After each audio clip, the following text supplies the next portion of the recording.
এই ঈদের সবচেয়ে জমজমার সেলিব্রেশন, যেখানে ছিল নানা ধরনের অ্যাক্টিভিটিস, একটা বিশাল food zone and unlimited shopping option. এখানে আমি কি কি এনজয় করতে পেরেছি আর কি কি মিস করেছি সবকিছু নিয়েই আজকের ভিডিও। ওভারঅল একটা ফিউশন মিডল ইস্ট থিমের সাথে গজল, শায়রি, সুফি মিউজিক তো ছিলই, বাট আনএক্সপেক্টেড ছিল সেলফ ডিফেন্সের উপরে লাইভ পারফরমেন্স। এন্ড ওভারঅল অ্যাম্বিয়েন্সটা বেবিস থেকে শুরু করে অ্যাডাল্টস সবাই এনজয় করছিল। এন্ড শপিং এর কথা বললে 500 টাকা টপস থেকে শুরু করে 25 এর পাকিস্তানি ড্রেসেস অপশন পর্যন্ত আমি দেখেছি। সো টেস্ট যেমনই হোক না কেন, কিছু না কিছু অপশন তো আছে। সাথে বেবিস এন্ড ছেলেদের জন্য কিন্তু অনেক অপশনস আছে। টয়স এন্ড হোম অ্যাক্সেসরিজ এর এত অপশন কিন্তু আমি এক্সপেক্টই করি নাই। নাও কামস মাই ফেভারিট পার্ট, তাদের বিশাল ফুড জোন, যেখানে আমার favourite brand like dumpling hut, chatime, red dough, waffle time সহ অনেক ধরনের অপশনস আছে। The most satisfying part is মেলাতে কিন্তু টেস্ট একদমই চেঞ্জ হয়নি। শাহি মালাই কুলফিটা সবাইকে রেকমেন্ড করলেও প্রত্যেকটা স্টলের ফুচকাই খুবই ডিসঅ্যাপয়েন্টিং ছিল।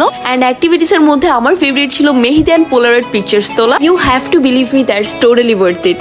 বাই দ্য ওয়ে, আপনারাও কিন্তু 27 মার্চ পর্যন্ত এই সেলিব্রেশনের পার্ট হতে পারবেন। প্লিজ চাঁদবাজার সিজন 2, যেটা হচ্ছে গুলশানের আলোকি কনভেনশন সেন্টারে। গুগল ম্যাপের লোকেশনটা কিন্তু কমেন্টেই থাকবে। এখানে কিন্তু অনেকগুলো ওয়ার্কশপ হয়, যেটা আমি একদমই মিস করে ফেলছি। ফর মি প্লেসটা এত হ্যাপেনিং ছিল, আমি সারা মাসের রোজা, ভার্সিটি, ওয়ার্কলোড, ক্লান্তি একদমই ভুলে গেছি। আই থিঙ্ক এখানে এভরিওয়ান ফিল্ড লাইভ। যেহেতু একদমই সেহরি পর্যন্ত হবে, so I think you should definitely pay them a visit.